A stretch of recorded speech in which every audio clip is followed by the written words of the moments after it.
Siapapun yang menguasai Palestina, dia menguasai dunia. Karena Palestina ini, Syam, dia menghubungkan 3 benua. Afrika, Eropa, dan Asia. Maka menguasai Palestina, menguasai dunia. Zionis ingin menguasai dunia, apalagi mereka diperbudak oleh iblis dan dajjal. Maka mereka pun menguasai Palestina. Ini dia Palestina.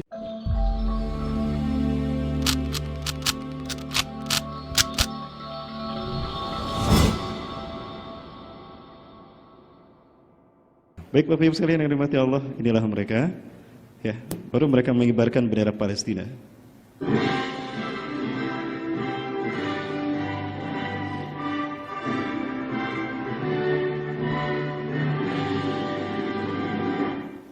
Satu jamaah kami, Ustadz Husain, Muhammad Husain Gaza,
begitu bersahabat mereka dengan kita. Di antara mereka mengatakan, ya ikhwanana al-Indonesia, antum ikhwanuna, Palestina birajukum aidan. Palestina negara kalian juga, dan Indonesia negara kami juga. Itu kata mereka. Insyaallah ya fillah, itu akan kita tunjukkan tidak lama lagi ya. Masih ada waktu? Masih 1 jam lagi.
الحاملة تؤدي المسلم فهؤلاء يأتون إلى العاصمة من أرجاء الجزيرة ومن أرجاء المدن لأن يعدلوا وهؤلاء أولادنا يعني معاني في هذا المشهد ولا نستطيع أن نتحدث أكثر من هذا. Waalaikumsalam. Ini langsung siaran di mereka kaum muslimin Palestina melihat di gadget-gadget mereka. Dan apa kata mereka? Luar biasa. Mereka berterima kasih pada kita dan mereka percaya sama kita. Ini tanggapan dari muslim Palestina tentang aksi-aksi kita di Jakarta, di seluruh Indonesia, tentang aksi jihad kita insyaallah. dimuat di televisi mereka, di koran-koran mereka, bahkan mereka lihat di media sosial mereka. Insya Allah tentang kesiapan kita untuk memimpin kebangkitan Islam dunia.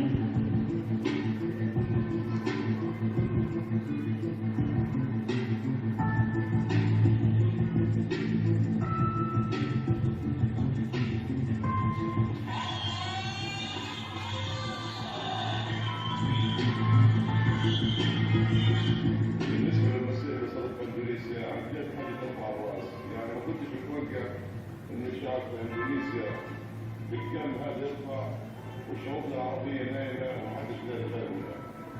يعني عن جد انبسطت كثير على الفيديو اللي شفته في اندونيسيا وانبسطت من الشعب الاندونيسي وأنا مشكورهم كثير على الوصول والقوة معنا ونحييهم من فلسطين بس معسكر جبال. Ini di sebuah kantor. Mereka berhenti dari bekerja demi menyaksikan kumpulnya kita untuk membela mereka. Walaupun hanya baru dengan demo saja, dengan berkumpulnya kita.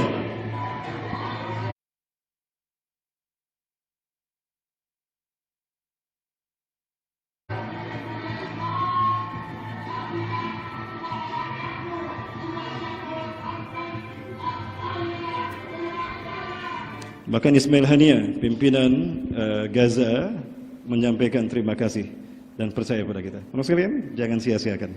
Ingat, orientasikan gerak kita, mobilitas kita untuk membela hamba-hamba Allah yang mulia.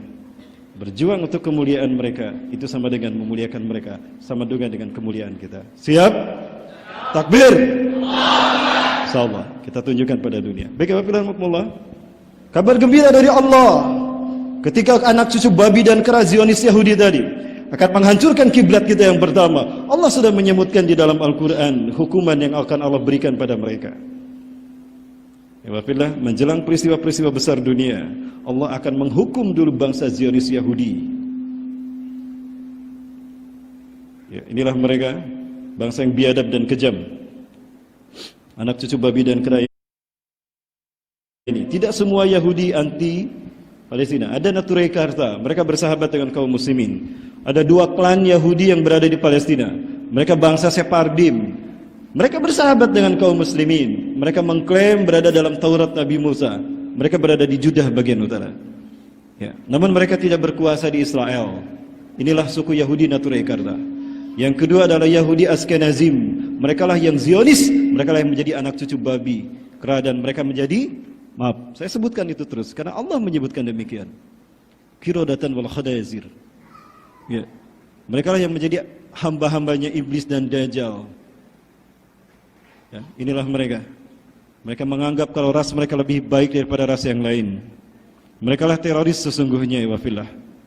Tidak ada satupun negara yang berani menghukum mereka. Padahal kejahatan mereka luar biasa. Aneh, teroris tapi teriak teroris. Dan ini agenda mereka. Dan inilah mereka, setan-setan manusia itu. Dan inilah rencana mereka untuk menguasai dunia, untuk mewujudkan singgasana mereka bagi Dajjal yang mereka tunggu-tunggu. Sapi merahnya sudah lahir, tanda Tuhan yang mereka tunggu-tunggu ada. Apa yang akan mereka lakukan berikutnya? Ini kerusakan yang kedua yang akan mereka lakukan demi Allah. Mereka akan menghancurkan kiblat kita yang pertama dan mereka ganti dengan Bait Sulaiman atau Haikal Sulaiman. Ini yang mereka bangun nanti. Demi Allah, kalau ini muncul, malu kita di hadapan Allah. Kita mayoritas tidak bisa melindungi kiblat kita yang pertama. Sibuknya kita dengan urusan kita setiap hari, mereka sibuk akan menghancurkan kiblat kita dan mereka ganti dengan sinagoga Yahudi. Tujuannya apa? Sudah jelas. Mereka ingin menguasai dunia. Ini akan mereka lakukan. Dan ini sudah hampir nyaris selesai. Namun alhamdulillah, apapun makar yang mereka lakukan di dunia ini, inilah makar mereka. Mohon maaf kita percepat. Allah sudah memberikan dua janji hukuman pada mereka. Surat Al-Isra ayat keempat. A'udzubillahi minasyaitonirrajim. Wa qadaina ila bani Israila fil kitab. Dan sungguh kami telah tetapkan di dalam Alkitab Taurat bagi Bani Israel bahwa mereka akan melakukan kerusakan di muka bumi 2 kali dan akan menyombongkan dengan sesombong-sombongnya. Maka ketika datang hukuman, janji hukuman yang pertama, kami utus 3 hamba-hamba kami yang memiliki kekuatan yang dahsyat. Mesir, Kaldani, Assyria, menghancurkan mereka sehingga mereka tercerai-berai, tidak punya negara, nomaden ke seluruh dunia. Pasca Perang Dunia, mereka kembali ke Palestina. Tahun 1916 Atul Balfour, 1917 Atul Balfour mengeluarkan dekrit atau deklarasi yang mengizinkan Yahudi hijrah ke Palestina. Maka sejak itu mereka hijrah ke Palestina. Maka umat Islam diambil rumah mereka, dirampas secara paksa. Ini yang terjadi pada saudara kita. Jangan lupakan, Palestina dirampas oleh mereka sedikit demi sedikit, iwafillah. Jangan lupakan, mereka adalah saudara-saudara kita, iwafillah. Ini fakta yang kita tidak mengenal mereka. Kita lupa pada mereka. Mereka terusir setelah Yahudi dikirim setiap minggunya 1.000 orang. Maka terjadilah perampasan harta rumah-rumah mereka. Ketika khilafah Turki dihancurkan, khilafah diganti dengan republik. Huruf Arab diganti dengan huruf Latin. Hijab dilepaskan dari kaum muslimin, sehingga aurat-aurat mereka terbuka tanpa hijab. Azan pun diganti dengan bahasa Turki. Inilah musuh-musuh Islam. Demi Allah, si Mustafa Kemal pengkhianat ini tidak diterima jasadnya. Sebelum kematiannya, dia sakit, membusuk otak dan perutnya. Ada tayangannya di sini. Dia menjerit setiap malam, ceritanya sampai keluar istana. Bau busuk tercium di kamarnya. Organnya sudah mati, tapi nyawanya masih ada.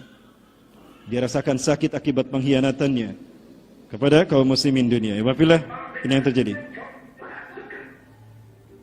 Beginilah nasib umat Islam, dipecah-pecah kayak kue lapis. Mesir diberikan pada Inggris, Afrika Prancis, Palestina Jordan Inggris, Suriah Libanon Prancis. Bahkan PBB membagi dua Palestina. 54% bagi Israel, 46% bagi umat Islam Palestina. Maka apa yang terjadi? Mereka mengungsi dari rumah mereka. Ini yang terjadi, wafillah. Yang tidak mau pergi dibantai di rumahnya sendiri. Di mana kita pada saat itu? Padahal kita negara yang mayoritas Islam. Ya, wafillah.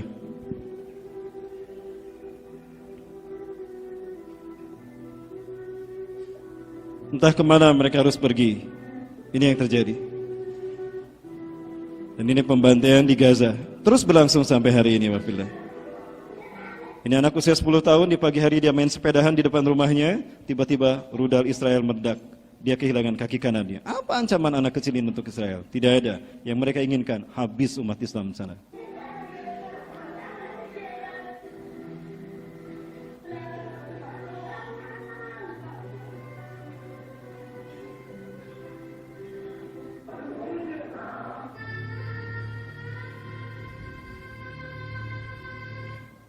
Prancis membantai umat Islam di Aljazair sejak 8 Maret 1945 sampai 1963. 1,5 juta kaum muslimin digorok di sana. Para ulamanya ditangkap, ditembak. Ya wafillah, inilah kejahatan dunia di bawah pimpinan kendali Israel. Namun insya Allah tidak lama lagi mereka akan hancur. Baik, wafillah, makmullah, kita hitung ini.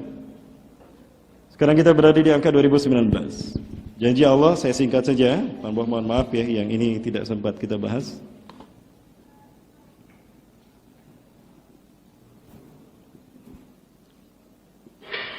Perang dunia ketiga memang tidak bisa terelakkan kembali. Ini pasti akan terjadi. Dan kita tidak tahu apakah itu akan terjadi tahun berapa. Para mulai dimati Allah. Cuma ada janji Allah tadi bahwa Zionis Yahudi akan hancur. Dr. Bassam Nahar menyebutkan Yahudi akan hancur di tahun ini. Hancurnya Yahudi, Zionis. Hari ini didasarkan pada 4 pernyataan beliau. Yang pertama, di tahun 1367 Hijriah, tepatnya pada tahun 1948, Zionis Yahudi merayakan berdirinya negara Israel di tanah Palestina. 14 Mei 1948, saat itu bertepatan dengan 1367. Seorang wanita tua Yahudi menangis dan dia pergi masuk ke rumah penyair Arab, Rashid Muhammad Arsyad. Penyair Arab ini bertanya, "Ya ummah, ya jajah, limana tabkin? Afala takun biladun li qaumiki?" Wahai umbu, kenapa engkau menangis? Ya nenek, kenapa engkau menangis? Bukankah negaramu sekarang, bangsamu punya negara? Ya. Demi Tuhan, sebagaimana nas-nas dalam Taurat bahwa mereka tidak lama berada di dunia setelah kemerdekaannya, melainkan hanya 76 tahun saja. tambah 76 tahun, berapa? 1367 tambah 76, hasilnya 1443 Hijriah. Ini bertepatan dengan tahun 2022. Itu yang pertama. Yang kedua, Menachem Begin, Perdana Menteri Israel pertama dari kalangan perempuan. Dia ceramah resmi setelah Israel berhasil memukul mundur pasukan Libanon, merebut dataran tinggi Golan. Qona hancur saat itu. Ada seorang bayi di Qona, tubuhnya masih utuh, kepalanya hancur. Seperti di pisang yang dibuka begitu. Kepalanya hancur. Baik. Di tahun 1982, dia ceramah. Berdasarkan nas-nas dalam Taurat kita, kemerdekaan kita tidak lama setelah tahun ini, melainkan hanya 40 tahun saja. Tambahkan pada 40 tahun, pada 1982. Berapa?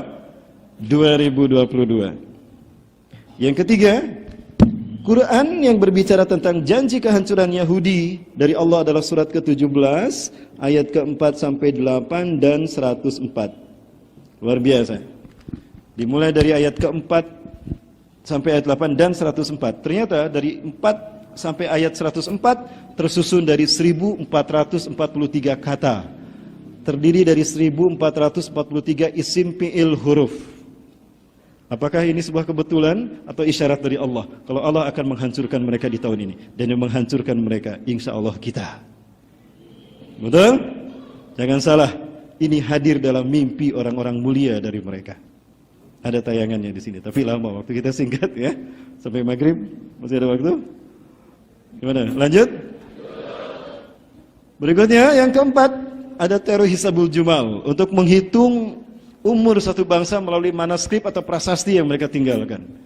Dr. Baham Nazaror, dia ahli arkeologi juga, ahli matematika. Beliau dosen di Gaza University, dan beliau mengatakan ketika di Malaysia, ya di Malaysia kami bertemu dengan Hamas. Karena cuma Malaysia yang menerima Hamas, Indonesia tidak. Indonesia menerima Fatah. Duta besar kita dari Fatah. Fatah gajinya dari Israel. Kalau Hamas tidak, mereka musuh Israel. Itu mereka saudara kita. Baik,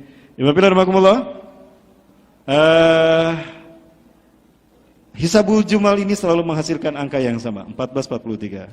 Maka Dr. Basam Najaror di Aljazair, di Libanon membukukan catatannya. Judulnya Zionis Yahudi hancur 2022 berdasarkan nubuah Qur'aniyah dan matematika Quran. Insyaallah. Mudah-mudahan kita yang akan menghancurkan mereka. Di mana? Ada satu lembah.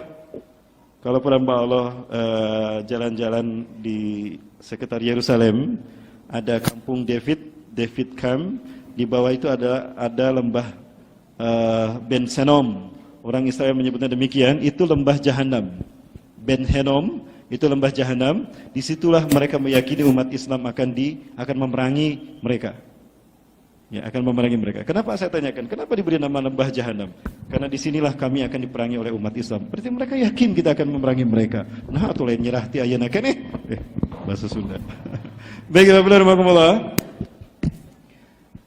Dari 2019 sampai 2024, ini adalah tahun tersulit kita tinggal di muka bumi. Kenapa?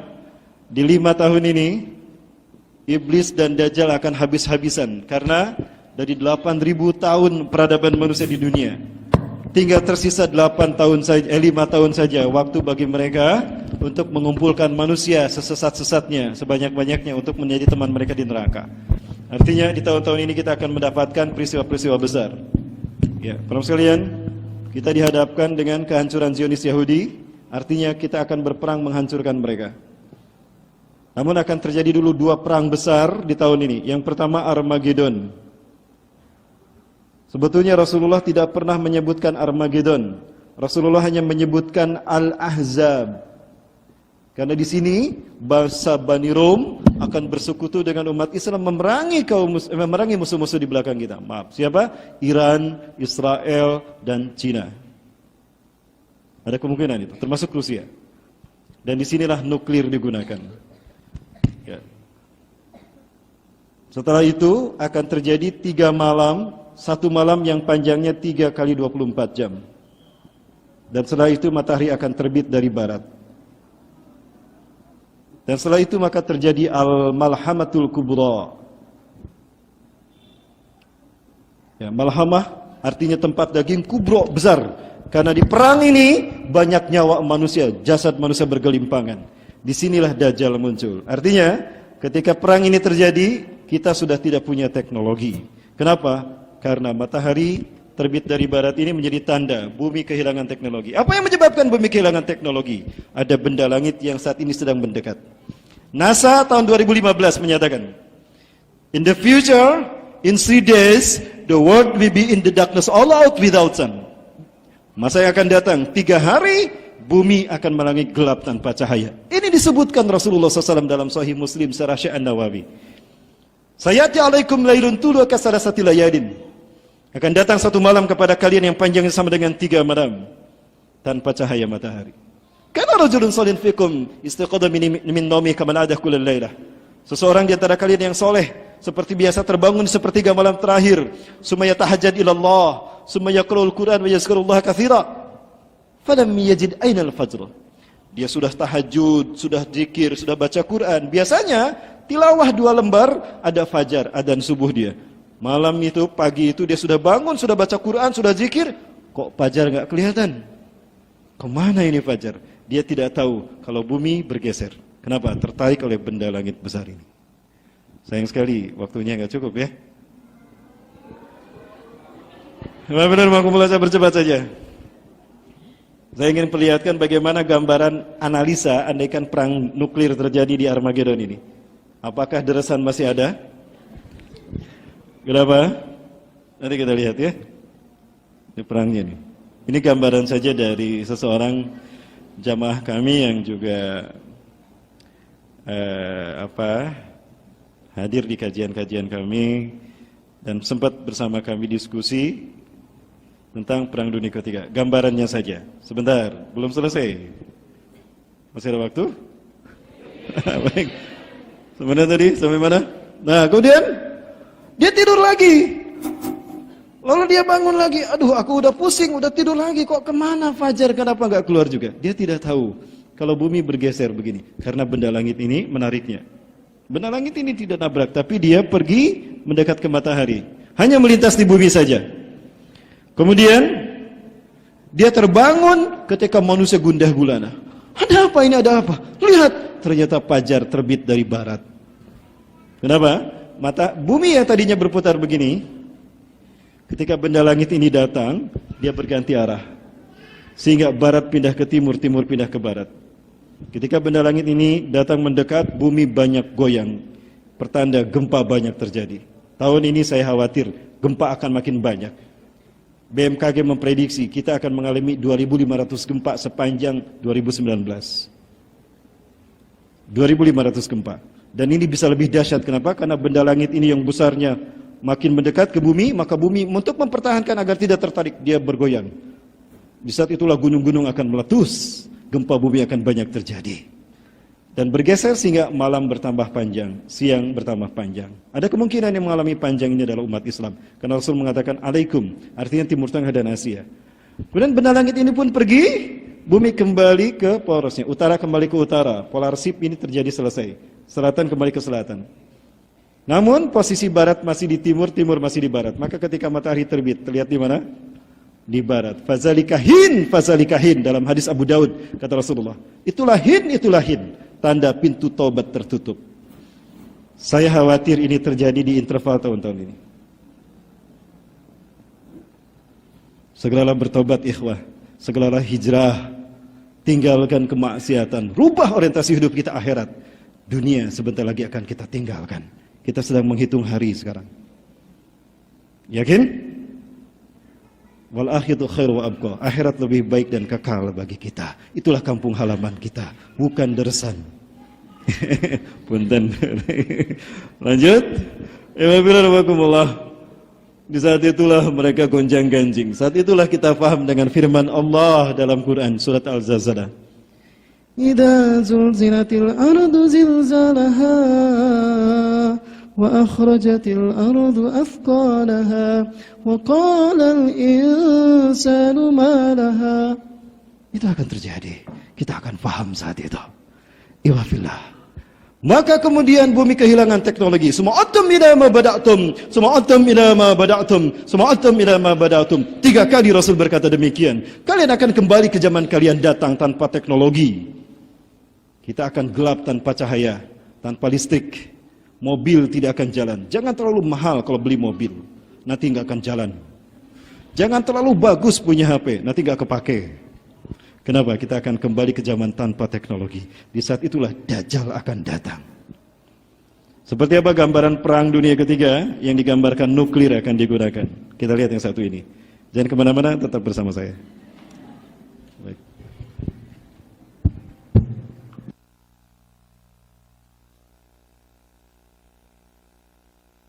Bapak Denny Abdul Halim, dalam perjalanan dengan kami ke Balikpapan, beliau banyak cerita dan hasil obrolan kami, beliau pun menyampaikan film tayangan ini. Minta dianalisa dan saya katakan, ini bagus Pak, nanti saya sebarkan di kajian-kajian saya.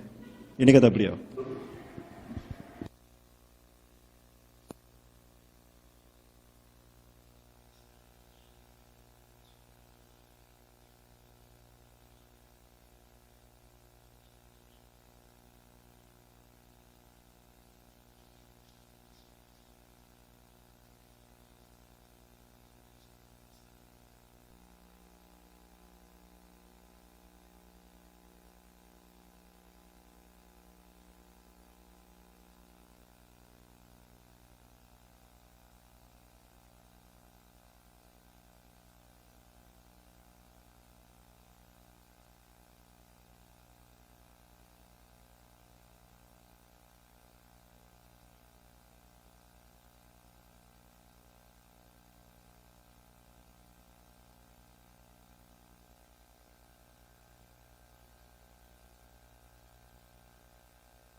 Juga di dalam hadis riwayat Imam Ahmad memang akan ada terjadi perang untuk memperebutkan emas. Alhamdulillah, kami juga mencoba membuat sebuah simulasi kalau sampai terjadi perang dunia ketiga, maka ribuan bom akan menjatuhi ibu kota dan tentunya terjadi era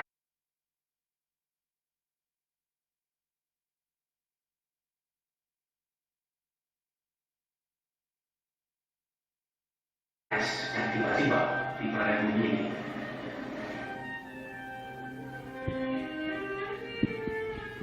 Saya tanya sama beliau, Bapak atas dasar apa membuat ini? Saya mempelajari peta fakta Perang Dunia Kedua dan saya mencoba memproyeksikan fakta Perang Dunia Kedua ini kepada kemungkinan akan terjadinya Perang Dunia Ketiga.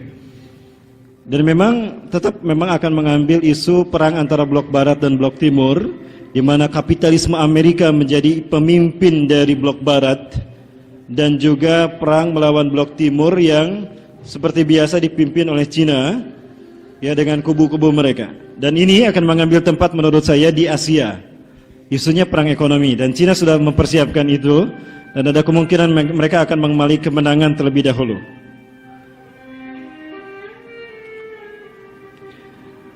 Maka untuk memicu perang-perang ini banyak sekali disulutkan oleh Yahudi dan Cina isu-isu politik dunia.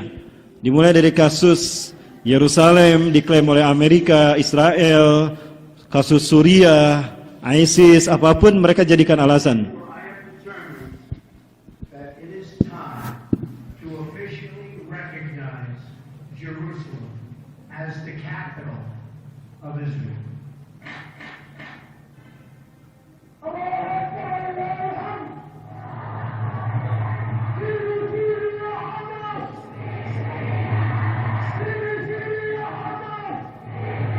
أن الشهادة والمقاومة هي الطريق لتحرير أرض فلسطين لاستعادة القدس والأقصى.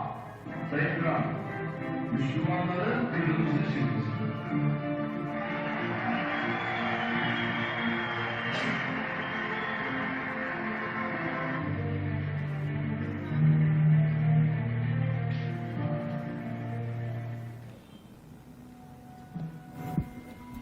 Ini hanya sebuah estimasi saja, kemungkinan gambaran Perang Dunia Ketiga. Diambil dipelajari dari fakta Perang Dunia Kedua. Seperti apa gambaran ini hanya gambaran saja. Faktanya Allah yang Maha tahu. Dan ini hanya gambaran-gambaran dari tahun ke tahun. Kira-kira seperti apa? Karena Perang Dunia ini akan terus berlangsung sampai tahun 2024. Ya, sampai tahun 2024. Ini prediksi kami para hamba Allah. Berdasarkan hadis Rasulullah bahwa fase mulkan Jabariyah hanya akan berlangsung 100 tahun saja. Berangkat dari hadis riwayat Imam Abu Daud dari sahabat Abu Hurairah radhiyallahu an, Rasulullah bersabda, "Innallaha yab'atsu min hadhil ummah ala ra'si kulli mi'ati sanah man yujadidu dinaha." Sesungguhnya Allah akan mengutus setiap 100 tahun dari umatku seorang mujadid yang akan memimpin dunia dan akan mengembalikan kedamaian, keselamatan setelah dunia dilanda pembantian. Ini gambaran jika perang nuklir terjadi. Pastikan seperti inilah kehancuran dunia. Bisa jadi lebih dahsyat daripada ini. Pertanyaan, apakah Indonesia masih utuh? Wallahu a'lam bishawab.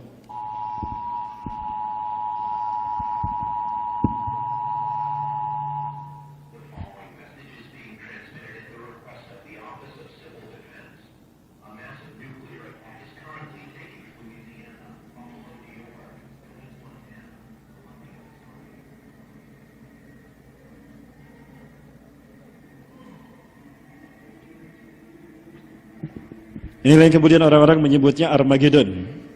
Dikaitkan dengan dua titik yang akan menjadi pusat perebutan kekuasaan kendali Perang Dunia Ketiga. Urah, Bukit, Mageda, Lembah, kedua-duanya di Palestina.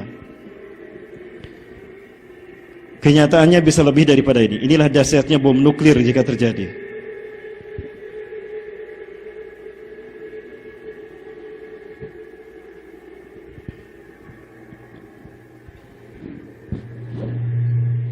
Pertama, gelombang fusi panas sehingga orang mendidih, menguap, lalu ada gelombang fusi untuk menghancurkan. Ini fusi elektron nuklir. Begini cara kerja bom nuklir.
Baik-baik, itu gambaran dari perang Armageddon. Ya. Setelah itu akan terjadi ini, dan kemudian Al-Malhamatul Kubra terjadi, namun ada beberapa peristiwa besar yang akan mendahulunya. Apa itu? Imam Mahdi akan dibaiat oleh kaum muslimin. Ya. Sudah mau 5:30 ya. Ternyata estimasi saya salah. Gimana lanjut ini? Ada pertanyaan banyak ya. Gak apa-apa. Ya, Bismillah.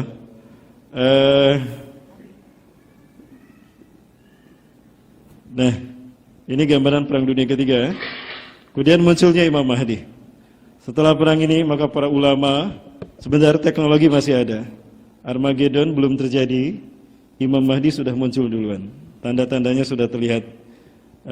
Seseorang dari Indonesia menghampiri Ustaz Zulkifli Ali dan menyampaikan, kalau ciri-ciri Imam Mahdi yang Anda sebutkan, yang Ustaz sebutkan, saya sudah menemukan.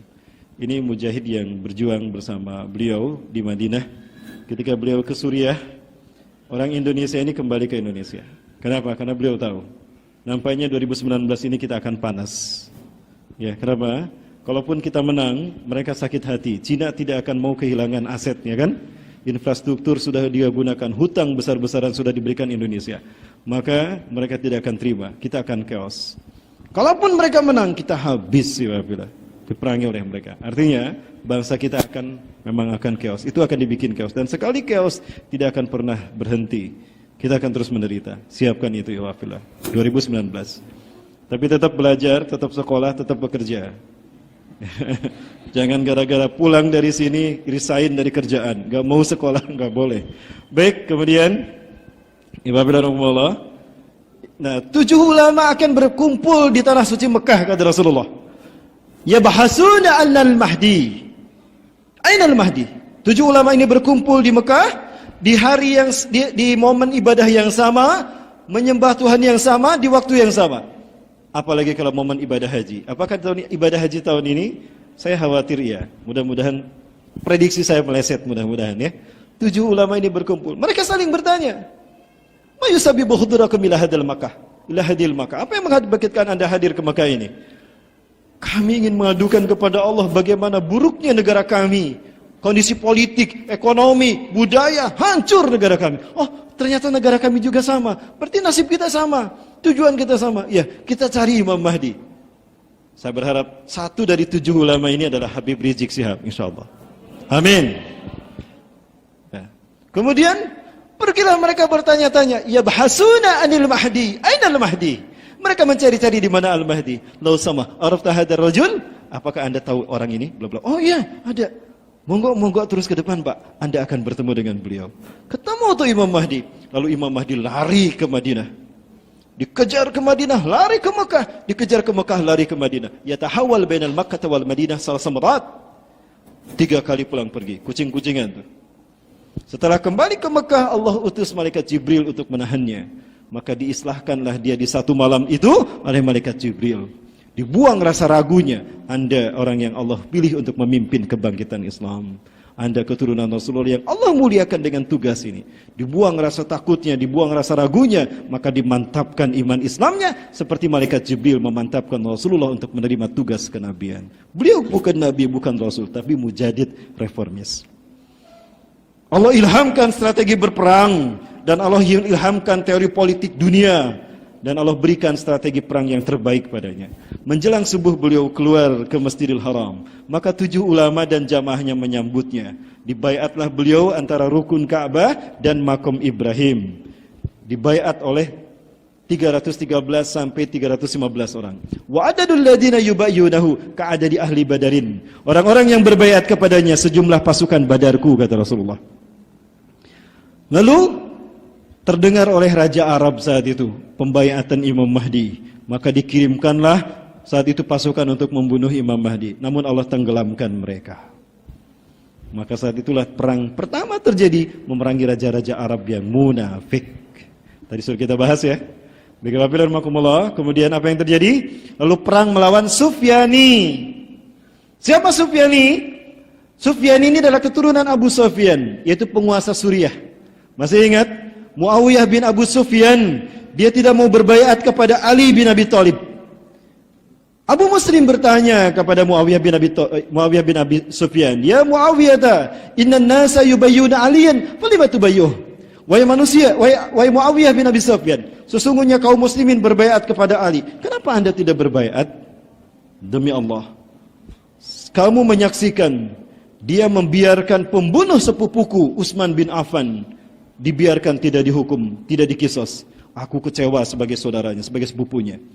Andaikan Ali menghukum pembunuh Utsman sepupuku, aku akan berbaiat padanya. Kamu lihat sekarang dia tidak membaiatnya, maka aku tidak menghukumnya. Aku tidak akan berbaiat padanya. Pergilah dia ke Suriah, maka gen Banu Sufyan berkembang di Damaskus. Saya khawatir jangan-jangan Sufyani yang dimaksud adalah Bashar Asad. Bashar Asad. Dan Bashar Asad inilah yang akan diperangi kemudian oleh Imam Mahdi, maka Suriah pun digenggam oleh kaum muslimin. Kemudian muncul pasukan dari Khurasan. Jangan salah, ketika Imam Mahdi muncul dan dibayat oleh 7 ulama ini, masing-masing ulama mengirimkan utusan ke negara mereka untuk menyampaikan kalau pembaiatan wajib sudah terjadi. Ingat, kalau Imam Mahdi sudah ada, wajib kita semua berbaiat. Dan murtad kalau kita tidak berbaiat, laki-laki atau perempuan. 2014 bulan Maret saya ditelepon oleh teman, "Ustaz, kita kumpul di Jakarta, di Bundaran HI, kita baiat kepada Al-Baghdadi." Saat itu saya, tunggu akhi,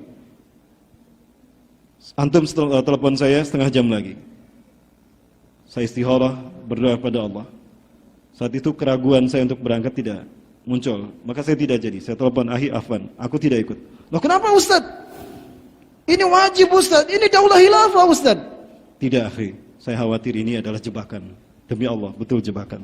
Teman saya langsung muncul di televisi setelah pembayatan. Ada filmnya di sini. Dia kirimkan bagaimana pembayatan terjadi di Bundaran HI kepada Al-Baghdadi. Saya menolak. Saya khawatir itu jebakan, dan betul jebakan. Akhirnya ditangkap semua oleh intelijen Densus 88, termasuk teman saya yang telepon tadi, yang ngasih informasi. Ya, hati-hati, banyak isu-isu jihad, tapi ternyata itulah jebakan. Intelijen kita mereka menyamar menjadi orang soleh. Mungkin ada intelijen di sini, lihat kiri kanannya. Nah kemudian muncullah pasukan-pasukan yang terbaik, dan alhamdulillah akad dari Taliban sekarang mereka bergerak untuk membantu Muslim Uighur. Lan natahi linataharrak li jihadina ila linusrati ikhwanina Uighur walau bisayfin saghirin. Kami tidak akan berhenti berjihad walaupun hanya dengan pisau kecil.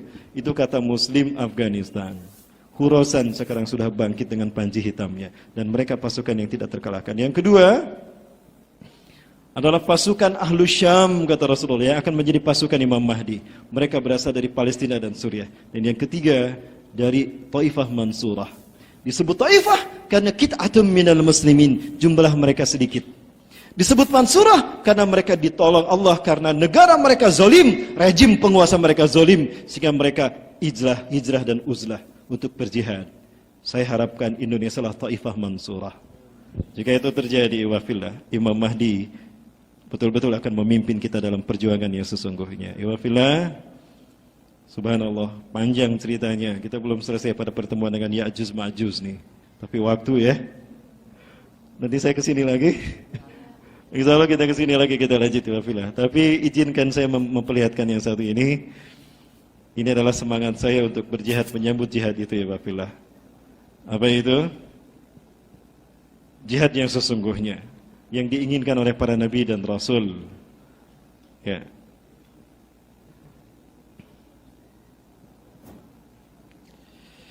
Subhanallah, mohon maaf, saya lupa lagi nih.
Maaf, itu hanya penyemangat saja. Biar kita jangan lupa tugas kita jihad fisabilillah. Betul? Ya, itu memang dari saudara-saudara kami Daulah Islamiyah di Suriah. Tapi untuk menyemangati kami, sekali lagi, saya tidak pernah terlibat dalam pemboman apapun. Maka sampai sekarang mereka tidak bisa menangkap saya. Kan tidak ada fakta saya melakukan itu. Walaupun saya bertegatan dengan Al-Qaeda, dengan teman-teman mujahidin. Bahkan saya diundang ceramah kok di Polda Jawa Barat. Karena saya ingin menunjukkan jihad kami adalah ibadah. Dan ibadah harus dengan perhitungan cermat. Betul? Allahu Akbar. Akan tiba saat di mana jihad yang sesungguhnya ada, ikhwah fillah. Latih fisik kita. Karena jihad kita yang sesungguhnya adalah jihad yang dinantikan oleh para nabi dan rasul. Bukan hanya reputasi para nabi dan rasul yang kita pertaruhkan. Bukan hanya kemuliaan Rasulullah Muhammad yang kita pertaruhkan. Tapi yang kita pertaruhkan adalah reputasi Allah sebagai satu-satunya Tuhan kita. Karena yang kita hadapi adalah sang kampiun kesesatan, iblis dan dajjal. Betul? Allahu Akbar. Ini jihad kita yang sesungguhnya. Saya berharap para pemuda siapkan yang terbaik. Akhwat, tolong kuatkan kami dengan doa antuna. Kalau antum menjadi istri kami, lahirkan para mujahidin kami. Kami butuh Umar bin Khattab, kami butuh Sa'ad bin Abi Waqqas, kami butuh Usamah bin Zaid untuk menunjukkan Islam ya'lu wa la yu'la alaih. Ibabillah. Punten agak semangat dikit. Baik, lanjut Ibabillah. Apalagi kemudian terjadi Ibabillah? 3 tahun sebelum khilafah ala minhaji nubuwah kembali terjadi, akan muncul 3 tahun tersulit kata Rasulullah SAW. Karena apa? Sebelum 3 tahun ini Dajjal akan muncul. Kemungkinan Dajjal mati di sini.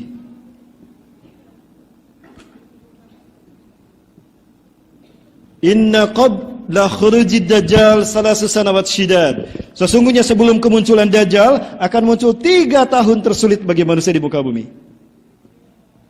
Kenapa demikian? Di tahun-tahun itu akan terjadi kemarau dan kelaparan yang sangat. Fiha ju'un syadid.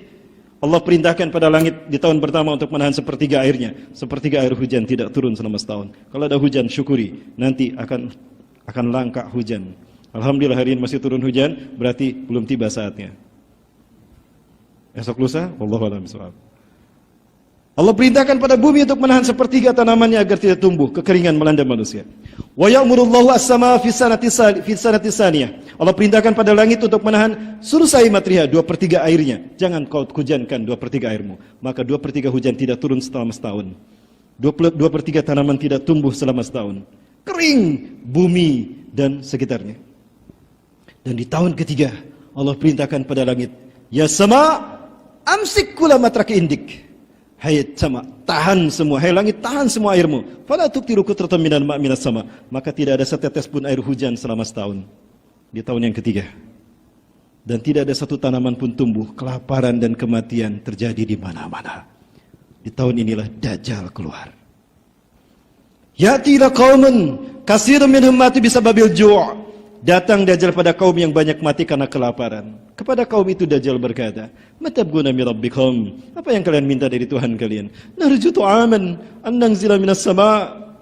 Katsirun minna matu bisababi hadzal ju'. Kami berharap Tuhan menurunkan makanan. Banyak saudara kami yang mati karena kelaparan. "Aina mat'amakum?" Mana tempat makanan kalian? Dikeluarkan mereka tempat makanannya. Dajjal menggerakkan tangannya. Maka makanan pun muncul, maka sujudlah mereka menyembah Dajjal dan kebanyakan kaum wanita kata Rasulullah. Kemudian datang pada kaum yang lain, mereka kekeringan. Negeri mereka dulu hijau, terkenal hijau dan luar biasa perkebunan dan pertanian mereka, namun kering saat itu. Kepada Dajjal mereka berkata, "In tastati an tunajjilal ma' minas sama, nasjudu laka rabban lana." Jika engkau bisa menurunkan air hujan dari langit, kami sujud menyembah engkau. Maka Dajjal mengangkat kedua tangannya kata Rasulullah. Awan dikumpulkan oleh Dajjal dalam tangannya, dalam hitungan detik. Maka seketika itu Dajjal berkata kepada awan hitam di atas kaum tadi, "Ya sama, ya sahab, anzil kula matar indik." Turunkan semua hujanmu. Deras hujan turun menimpa mereka. Sujudlah mereka. Wa katsirun minhum nisa, dan kebanyakan mereka yang sujud pada Dajjal adalah kaum wanita. Ustaz, kok kaum wanita dari tadi? Mana laki-lakinya? Lah kami kan berjihad, banyak yang syahid, Bu. Jadi satu laki-laki 50 perempuan. Lah kalau satu laki-laki dengan satu laki-laki, yang 49 nikah dengan siapa? Mau tetap anti poligami? Aduh, Mi, main-main Mi ya, nggak serius Mi. Istri saya dengar nggak? Baik, kemudian datang kepada kaum yang beriman, tapi Dajjal tidak mendapatkan apapun dari kaum yang beriman. Murka. Kenapa kaum beriman tidak bisa disesatkan Dajjal? Karena mereka berada di dalam masjid-masjid, mereka berzikir. Para sahabat bertanya, bima ya'isun nasi wa ma'idin ya Rasulullah fi dzalika zaman. Ya Rasulullah, kaum muslimin bertahan hidup dengan apa? Ketika tidak ada makanan sama sekali, ketika Dajjal berkeliaran. Bitasbih, wa bitahmid, wa bitahlil, wa bitakbir. Subhanallah, walhamdulillah, wa la ilaha illallah, Allahu akbar. Yujri majra'ata ta'am lahum. Itulah yang membuat mereka mendapatkan kuat seperti makanan. Haflah inilah yang akan membuat Allah menurunkan malaikatnya, membawa rahmat dan barokah sehingga kita bisa bertahan hidup. Maka hidupkan kajian-kajian ini di akhir zaman. Kenapa? Inilah barangkali yang akan menyelamatkan kita dari fitnah Dajjal. Betul? Alhamdulillah. Allahu akbar. Kemudian apa yang terjadi? Berhadapanlah mereka di Suriah. Kenapa? Yahudi hancur, Romawi pun hancur. Mereka bertemu dengan kaum muslimin di mana? Di Aleppo. Ini persekutuan kaum munafikin dan kaum kafir dan musyrikin. Dan inilah yang sudah terjadi wafillah demi Allah. Beginilah musuh-musuh Islam memerangi kita di Suriah nanti.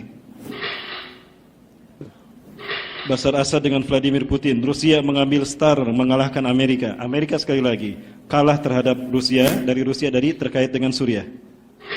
Rusia tidak mau tinggal diam. Dia ambil sekutunya Yahudi Syiah Abdul Fattah As-Sisi di Mesir. Dia pun bertemu dengan partner sejatinya Israel, Benyamin Netanyahu, dibuat MOU, lalu diserahkan kepada eksekutornya Iran. Lalu Iran cari teman. Dan siapa teman Iran? Pak Jokowi. Loh, ada tayangannya. Coba tadi saya putar, nanti saya ditangkap.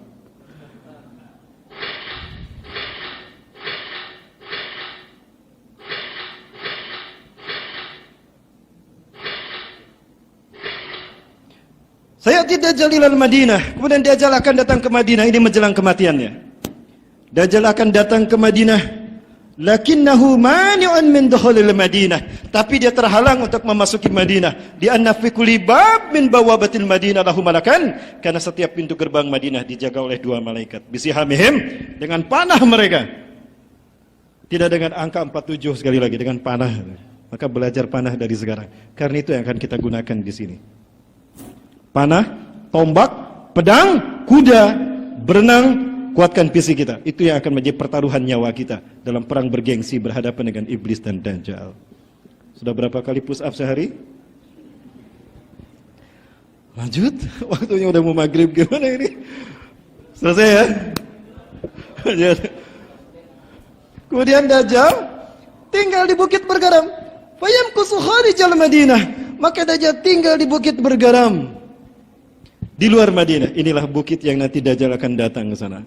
Inilah menurut para ahli hadis, bukit yang dimasukkan Rasulullah, yang di atasnya dibangun istana. Putra-putri raja-raja Arab yang glamor tinggal di sana. Konon pernah terjadi pesta narkoba di sana. Makanya Dajjal tinggal di sana. Tahukah para sekalian, di bawah lereng ini ada Masjid Qiblatain milik Bani Salamah. Para Allah kalau melewati Masjid Qiblatain, itu di atasnya, di sampingnya ada Jabal Habsi. Dajjal akan naik ke sini. Dan ini bukit yang bergaram sabutkan Rasulullah SAW. Kemudian Dajjal akan mendaki gunung dan berkata pada pengikutnya, kalian lihat istana putih itu masjidnya Ahmad. Artinya apa? Masjid Nabawi ketika dilihat Dajjal itu berwarna putih seperti istana putih. Hari ini seperti apa Masjid Nabawi? Apa warnanya? Putih kan? Ini Masjid Nabawi di siang hari.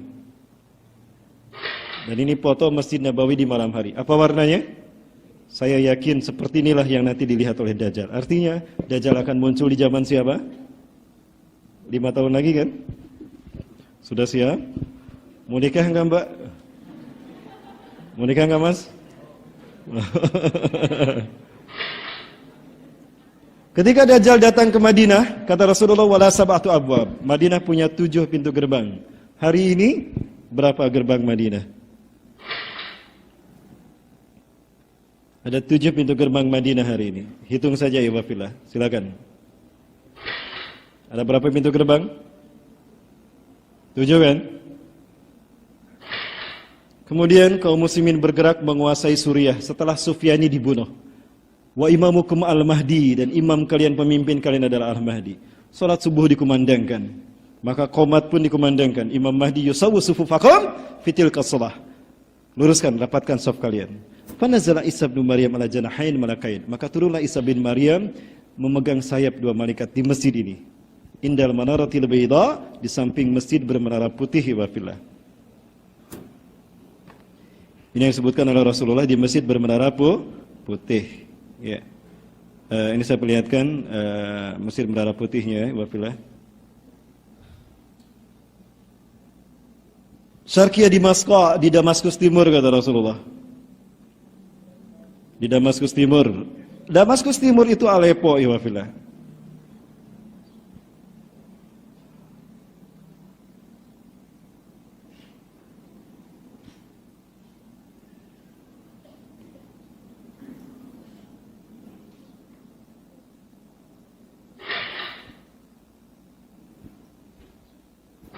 Ini Aleppo. Aleppo berbatasan dengan Turki. Turki saat itu dikuasai oleh Eropa, Bani Rum. Tahta samanuna rayah, ada 80 negara, 80 bendera. Walikuli rayatin isna alaf junudan. Isna asyara alaf junudan, 12.000 pasukan. Artinya 1 juta Bani Rum di bawah pimpinan Amerika, Prancis, Inggris akan menguasai Turki. Erdogan kemungkinan mengungsi ke Palestina. Ya, kemudian Aleppo kaum muslimin salat subuh berjamaah. Maka turunlah Nabi SAW di masjid Aleppo tadi, Masjid Umawi yang dibangun oleh dinasti Umayyah. Ini Masjid Umawi. Dan ini dari atas seperti ini. Sekarang sudah hancur, tidak seperti ini. Ketika qomat sudah dikumandangkan, Nabi bisa turun di samping menara putih, indal manaratil bayda. Imam Mahdi berkata, "Ta'al ya Nabi Allah, sholli lana." Mari ya Nabi Allah, imami kami salat. Imam Mahdi mundur. Apa kata Nabi SAW? Anda ke depan. Hadi ukimat lak, qomat ini untuk Anda. Tukurmatullah hadihul ummah. Kemuliaan Allah untuk umat ini. Bayangkan, Imam Mahdi jadi imam, Nabi Isa di belakang. Ini kata Rasulullah di Aleppo, Suriah. Kemudian apa yang terjadi? Selesai sholat berjamaah, kapan Nabi Isa buka pintu masjid itu. Ketika dibuka, tampaklah Dajjal dengan 70.000 Yahudi Isfahan dengan jubah Persia mereka. Harumnya tubuh Nabi Isa keluar menghantam pasukan depan. Mati mereka seketika. Matu baghtatan fidzalika sa'ah. Sisanya lari tunggang langgang, dikejar sama pasukan kaum muslimin. Bersembunyi di balik batu dan pohon berkata, "Ya muslim ya mu'min ta'an fil warahid Yahudi uqtulhu." Kemari ada Yahudi di belakangku. Itu kata batu dan pohon. Dibunuhlah mereka. Dajjal merinding. Aduh, malaikat mautku sudah datang. Lari dia, dikejar sama Nabi Isa. Terdampar di pintu Lud di Tel Aviv. Ini kata Rasulullah. Di Tel Aviv, pintu Lud, Dajjal dibunuh sama Nabi Isa. "Kamu yang menuduh saya Yesus Kristus sebagai Tuhan. Pres! Kamu yang menuduh saya 1 dari 3 Tuhan. Pres!" Saking hebatnya Nabi bisa menusukkan pedangnya ke tubuh siapa si Yudas? Sambil Dajjal, darahnya tercipat. Saat itulah Dajjal mati di tangan Nabi SAW. Seperti apa pintu yang akan digunakan Nabi bisa membunuh Dajjal? Di pintu Lud ada pintu ini. Lihat pintu Lud, Tel Aviv, Israel. Di sinikah Nabi akan membunuh Dajjal? Sepertinya. Kalau di sini Nabi bisa membunuh Dajjal, Allahu Akbar, terbukti Yahudi, Nasrani, Majusi akan hancur di bawah tantangan Panji Khilafah. Allahu Akbar. Siapkan yang terbaik ikhwah. Berapa lama lagi? 5 tahun lagi. Lalu apa yang terjadi? Nantikan episode yang akan datang. Tetap bersama saya. Mudah-mudahan Allah takdirkan kita bertemu kembali sambil kita lihat data-data dari Timur Tengah. Mohon doanya. Saya sedang menunggu keputusan dari Mesir untuk bisa masuk ke Yerusalem. Saya lagi berdebar-debar ini, sampai sekarang belum ada kabar. Saya meminta agar Mesir mengupayakan saya masuk ke sana. Ada sebuah travel, Iwafilah ada 25 jamaah kami yang ingin pergi ke sana, ke Palestina. Bayangkan, dan itu akhwat loh.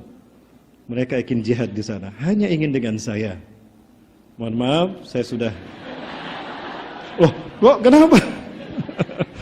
Nauzubillah, tidak maksud ujub, nauzubillah tidak, iwabillah. Tapi saya ingin menunjukkan bahwa Indonesia tidak akan pernah diam untuk kemerdekaan Syam. Betul? Kita akan menciptakan kedamaian sebagaimana kedamaian di negeri kita sampai titik darah penghabisan kita. Iwabillah, barangkali itu dulu yang dapat saya sampaikan. Lebih dan kurangnya mohon maaf. Yang benar dari Allah, yang sudah ada kudapan saya pribadi dan saya istighfar, astagfirullahalazim. Jangan lupa komitmen kita untuk membantu perjuangan Suriah dan Palestina. Betul? Kita lanjut dalam pertemuan yang akan datang. Terima kasih. Assalamualaikum warahmatullahi wabarakatuh.